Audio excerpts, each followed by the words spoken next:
И в свое время мы с дедом шли пешком. У нас было 3 сотки, значит, участочек на Каменке в дачном массиве.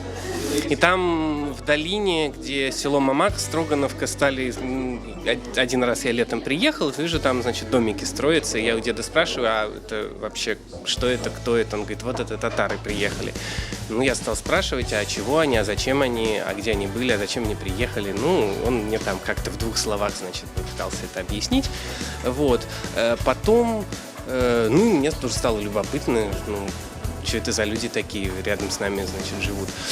Потом был интерес к крымским названиям, которые в подавляющем своем большинстве не русские.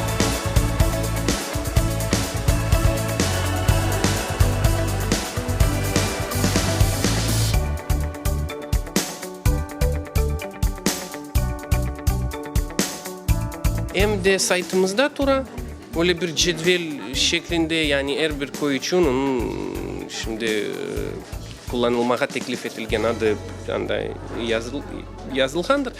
Hem de biz o harita değil, schema gibi onu çıkardık.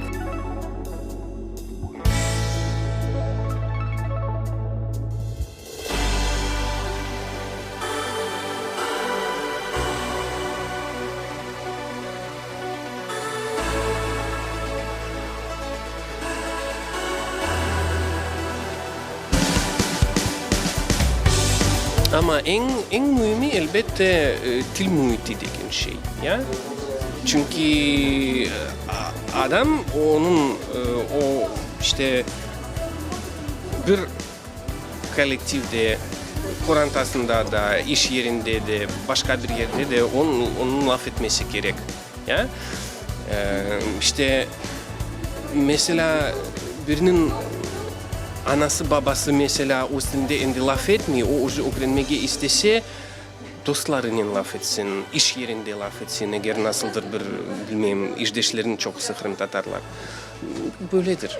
Yani eğer adamın böyle laf etmek için bir yeri, bir sübeddeşlerin topluluğu olmasa bir şey olmazdır.